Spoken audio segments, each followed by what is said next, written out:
Hello, Arsenal fans, and welcome back to a new episode of Can You Believe It, an Arsenal podcast. I am feeling a bit better. My voice is actually a bit back to normal now, so it's not completely and utterly destroyed, as some people pointed out in the last podcast. Thank you, guys.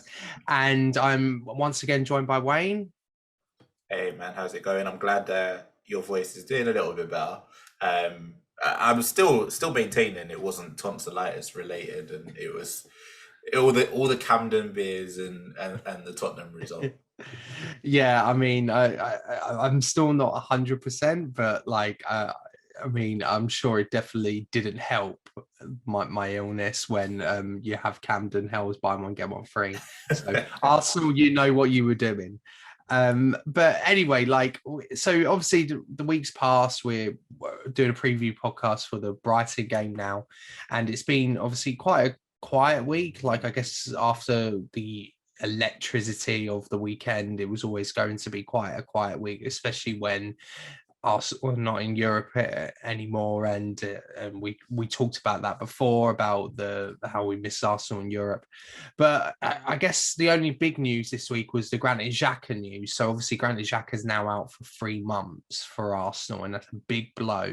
So I just wanted to get your thoughts on the Xhaka news and also what you think Arsenal might do in the future while he's out.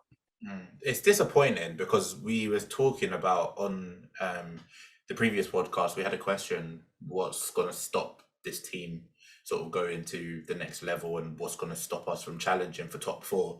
And I think one of the things that we both agreed on was injuries. I know we're only playing once a week, but the fact that we've now got a key member of the squad, whether or not you want to say he's a key member of the first 11, that's completely down to opinion, but he's a key member of the squad. And I think the fact that we all know we've got a best 11 pretty much, which includes Granit Xhaka, but outside of Granit Xhaka, we've maybe got a best 14, and then the rest of the guys kind of make up the numbers and play where necessary rather than where wanted, if that makes sense. So Granit Xhaka being one of that core group of 13 or 14 players being out for a long period of time, that's a huge problem, especially when you consider that I know it's out for 3 months, but he's now not going to be due back until after January, because Yeah. he's not gonna come straight back into the team. He's gonna need some sort of training, and we're not just gonna. I know he's been Mr. Bionic through his time at Arsenal in terms of injuries, but we're still gonna, with something like this, we're not gonna just chuck him straight into the starting 11. By the time he's ready, Partey will be gone, El Neni will be gone. This is all under the assumption that the African Cup of Nations is still going on. And we'll be left with Lokonga and Ainsley Maitland-Niles. So the big problem there is until January, I think we can make do. I think Lokonga, if we're going to continue with the pivot, will come in and he'll need to step up quite a bit, because he's not been poor whatsoever. He's been good. He's progressed play well, but there's a little bit of times where defensive awareness wise, he might have been a little bit switched off. Yeah.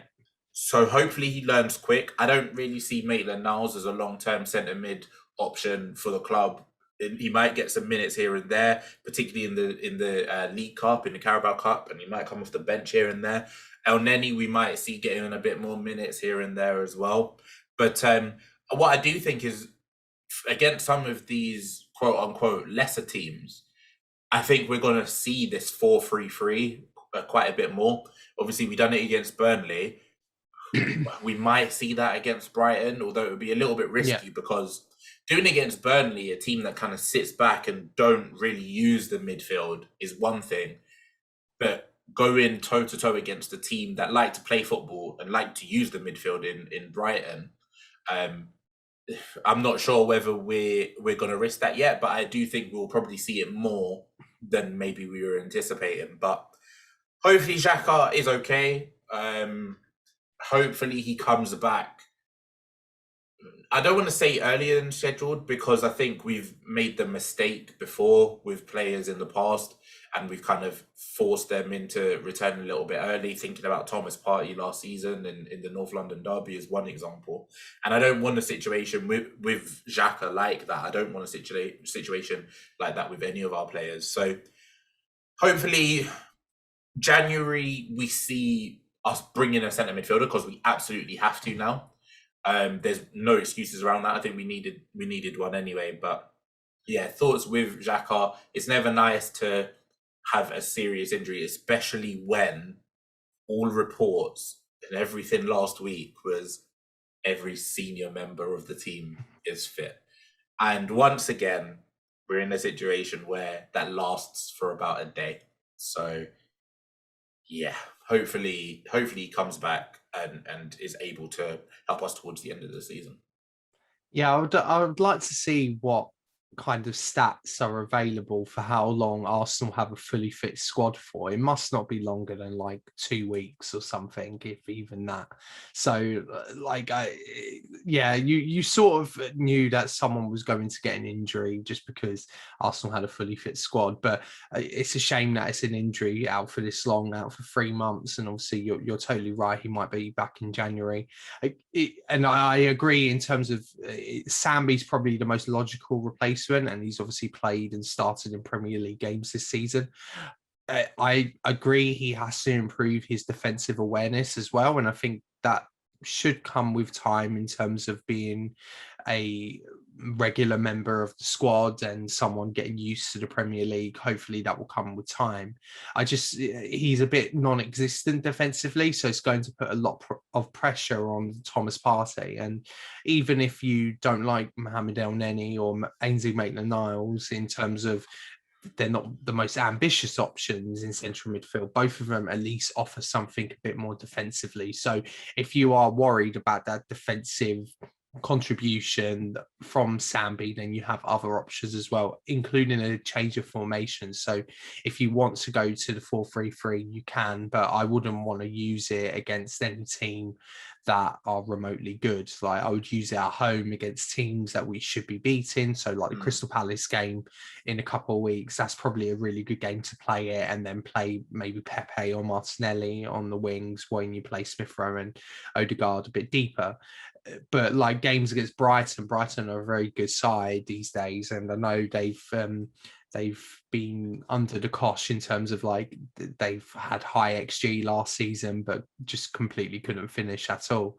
But this season they seem to be able to get results and started the season really well. They were a bit lucky against Crystal Palace to get that goal right in the last minute, but I think they're a very good side, and it's going to be a tough game. But the Xhaka thing is going to be a big miss, and we need to get a midfielder now. There's no excuse. You're totally right. Like, even if it's a short-term option, that could probably happen, and I could see that happening. Maybe a short-term fix in January just for the numbers, but like I don't know, they might just decide not to like get a midfielder because they'll think, oh well, Xhaka's back in January, then we don't need a midfielder.